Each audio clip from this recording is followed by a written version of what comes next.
All right, this is Joey Two Wallets with SportsDaddyTv, SDTV. This is my man Jason Hardin. Known each other, we played golf, man. I really wanted to get out here and interview, man. I really want to start getting into this. We want to get live. We want to get out there. You know what I'm saying? So, for starters, I mean, the reason why I'm here, to support my man, doing what he's doing, getting back into the community. You know what I'm saying? I was born and bred Pasadena. Okay. So, anything Pasadena, that's where I got into sports. That's where SportsDaddyTv resonates from, is where I came from. So, anything you do in yourself, you always got to go back to the beginning. Absolutely. So, how do you feel getting into your campaign and everything going on? You know what? I actually feel good. It's been an exciting journey.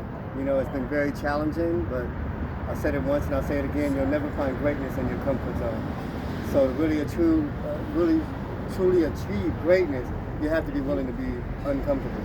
And for this city to be great, we have to learn to be uncomfortable as well. We have to deal with the issues that people don't want to talk about. We have to address things that people are scared to talk about. And that's what I came to bring to leadership in our city. Yeah, and for those of you guys that don't know, I'm a John Muir Mustang and he's a Bulldog. Bulldog, you can see how Yeah, you can see it, you know what I'm saying? So it's all It's about love. It's all about love in Pasadena. The City of Roses is just that. You know what I'm saying? So we literally just want to keep the love alive. You know what I'm saying? We are on scene. Man, so this is SportsDaddyTv. Let's just keep it real. What do you really got going in the Super Bowl? Okay, for those who know me, and those who went to school with me, they never saw me in the wintertime without a 49er jacket. And that's because I'm originally from the Bay Area, California. I've always loved the Niners. I grew up watching them. Joe Montana, Jerry Rice, Steve Young, Lee Woodall, Ken Norton. And to the guys they got now, all these young guys like Samuel, Mostert, Jimmy G. It's just been, it's part of the culture of being from the Bay. So it's deep rooted in me. So I'm a Niners fan for sure. So, not one of these new Niners fans. There's a lot of those out there this year. I'm not one of those. I'm an old Niners fan. So you're not scared of Mahomes at all? That offense don't scare you? Whose offense? The Chiefs' offense. I don't know if Chiefs seen our defense yet. I like Mahomes. I just don't want that brother to get hurt too bad. I mean, that defensive line has got, 5 first-round picks? And they all good? I'm not even mad. The one that scares me is the one who really doesn't start, that kid from Stanford. Not Bosa. No, Bosa's a monster. Yeah. I'm talking about the other kid who came out. I think he was from Stanford. His name skips me right now. Number 41. Like I said, we straight up off the cuff on SportsDaddyTv. That's just how we do. Hey, live and authentic. That's how I run my forums too. No prepared statements, no prepared answers. If I wouldn't know it, I wouldn't talk about it. If it's not in me, I shouldn't even be speaking on it. So that's what we do. We keep it real. Absolutely. You know what I'm saying? And I mean, man, honestly, I'm just blessed to be able to do this and have the energy and time and get my boy here. No problem. You know what I'm saying? Other than that, that's really all about we got for SportsDaddyTv.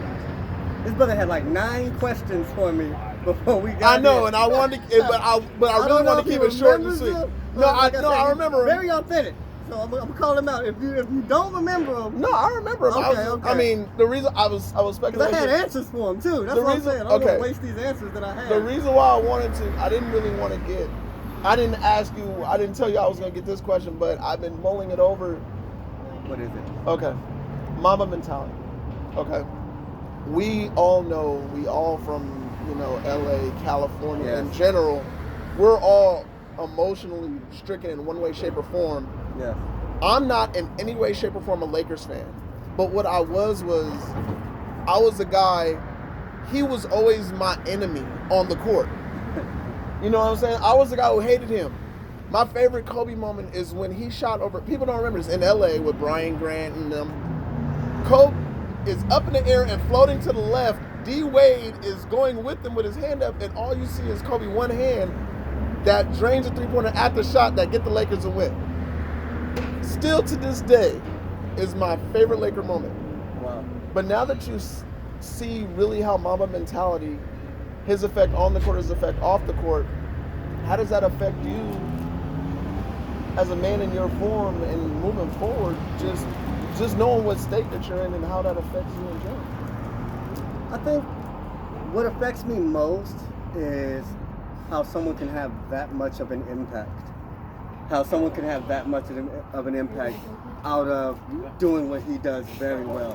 You know, so greatness brings that impact. And just like in Nipsey Hussle was almost a year ago, we were dealing with this before, you know, so now a year later, we have another tragic death from another Southern California great person, businessman, family man, and it's kind of hard on us because we're dealing with so much, and I know that like a lot of people don't know these people personally, but it affects us because we're in this community, we see the impact it has on others, even if you're not a Laker fan, even if you're not a sports fan, because I really don't watch basketball too much. And I hated the Lakers when I was little, because that was my father's team, and I hated watching basketball, so I would root against them just to make him mad. You know, but that's what it meant to me. Like, these are great businessmen, these are people who achieve greatness, and it just shows me the impact that you leave on your community, on communities nationwide when you achieve your greatness, when you actually live up to your full potential.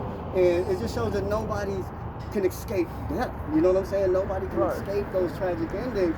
And hopefully, like I said, in my time, I'm not but 2 years younger than Kobe. Hopefully I can still accomplish some level of progress and greatness that is even a fraction of the impact that he left on this country and on this earth. Man, and I mean, honestly, like I said, I felt the same way. I mean, when it comes to Sports Daddy TV, all three of us are fathers. The chairman is a new addition, my boy, Big Chief Daddy. Mm-hmm. We all have kids, and moving forward with the youth, I mean, we're focusing on getting them in sports so that way they can learn leadership, they can learn, you know what I'm saying? They teamwork. Teamwork, and just trying to, but that's also in life. You got to learn how to deal with people. You got to learn how to work. You got to learn how to, and you saw that with Kobe. You know what I mean? So I mean, it was a beautiful thing. I don't know if you saw the tribute last night, but it was a beautiful thing to see the mass amount of people and everybody come out. Like I said, I didn't ask you earlier if I was going to ask you this question. I didn't see the tribute, but I went to the Staples Center the day after. You know, I handle a lot of business in downtown LA.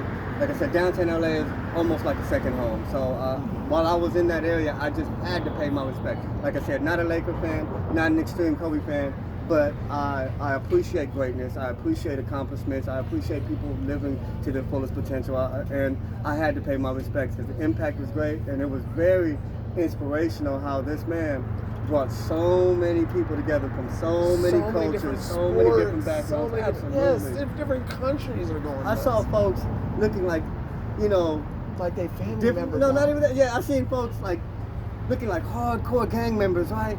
Coming up with a bouquet of beautiful roses to leave at the Staples Center. And I was like, wow, like just the diversity of the people that cared about this man and looked up to him is truly amazing. And it's inspirational, really. And it really is. Which makes it so sad. Yeah. Okay. And, you know, kind of, like I said, I didn't want to get into Kobe because you can get emotional talking about, like for real, you can get emotional talking about Kobe. All right, to get back to the Super Bowl, because, you know, tomorrow, I know you probably got a party or something you're going to go to. So, who do you got as your MVP? That's the question I want. Because you're a Niners fan, so you're rooting for the Niners. So, who you got for both teams, especially if your Niners come up short or if they win or if they get that upset? I definitely like the quarterback, Mahomes. Yeah, if I'm not gonna say they're not gonna win, but he's already MVP on their team. For the Niners, the greatest thing about having to pick an MVP is that it's hard, you know, because the way they run their offense is that you never know who's going to shine that day. And I think that's what I appreciate so much about the coaching. It's like when something's working, they don't veer from it. When someone's hot, they don't veer from it. This Niner team does not have the issue of when we're supposed to run the ball, we're going to pass, you know? And there's so many games that we've lost in the past because we didn't run at the 1 yard line or in the red zone. So I think anybody has the chance to shine. I think Samuels has a great chance of being MVP if their passing game is tight. Mostert and even the other one that got Oh, you talking about Coleman? Yeah, Coleman. If he comes back and he's ready to play, has the potential to be I actually do the hear. MVP. I hear that he's healthy. I hope so, because that 1-2 punch is serious. Kettle's healthy too. So Kettle's ready to go. Man, that brother. That's like the two best tight ends in the league. He's one of the best tight ends I've seen since Gonzalez. Seriously. It's funny that you say that, because me and Big Chief Daddy, we was talking about the tight ends. This is the first time in any Super Bowl where you've seen quarterbacks of this level, and for y'all hating on Jimmy GQ, stop it. Yeah. Stop it. The dude gets, I don't want to put it like that, but dude get any female he wants.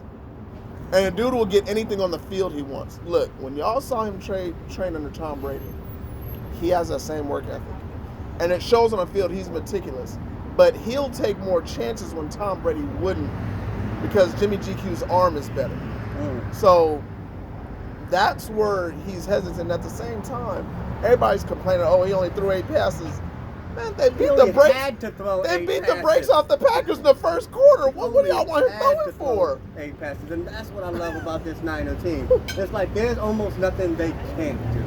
I've never seen the Niners dominate as well as they do in a long time, and they dominate on both sides of the ball. That line on offense and on defense is ridiculously Yeah, Joe fast. Staley, that dude. They're responsive. They hold their blocks on defense. They get to that quarterback, and it's just amazing to watch. It's actually fun to watch. I think Joe Staley is still top 3 tackle in the league. That dude's. But so when we talk about Kettle and Kelsey, but one of them is the ultimate Swiss Army knife in Kettle. And he can do pretty much anything on the football field. He can catch, he can block. You know what I'm saying? You know, and he's smart, and you can see it in his play. And then you got Travis Kelsey, another pretty boy. I mean, I ain't got nothing to say about Kelsey. I mean, my wife loves Kelsey. I'm gonna put it out there like that. My wife loves Kelsey. That's funny. But other than that, I mean, and then when you start looking at the secondary of both, I mean, we got Sherm on one side, you know, in San Francisco, and on the other side, people keep sleeping on the Honey Badger. The dude comes out of nowhere. Like, I hadn't even made my pick yet because I'm on the fence. Like, look, I was a Titans fan. I'm like, man, we're going to get Kansas City. We're going to ram it down their throat. I'll feel bad for you. I'm so sorry. Man. Wait, are you sorry because I'm a Titans fan? Or are you sorry because I'm we lost? Remember Jordan? Yeah. I'm sorry, Jordan. Yeah, man. The Titans came close, man. They came close, man. But I wanted to see a Chiefs and 49er football. I said that in the beginning of the season. I say that almost in the beginning of every season. The Chiefs are my dad's team. You know, rest in peace, he's gone now. And he was probably in his 30s the last time he saw them play in the Super Bowl. So I know he would have loved this. I know that we would have had a great time watching this game because he knows how much I love the Niners. And it's a special game to me. It's not just football. It reminds me of my father. It reminds me about his love for the Chiefs because he's from Kansas City. And I'm excited to watch the game. And yes, and honestly, this went way longer than I expected it to. That's a good thing. But like I said, SportsDaddyTv is all about family, love, being a father, being a parent.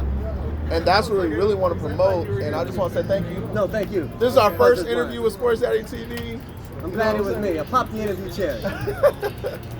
Thank you. Have a great day, y'all. Hardin for mayor. Did I forget that? My boy's running for mayor of Pasadena. He didn't forget that. I didn't forget that. But I just want to make sure I said it before I turned it off.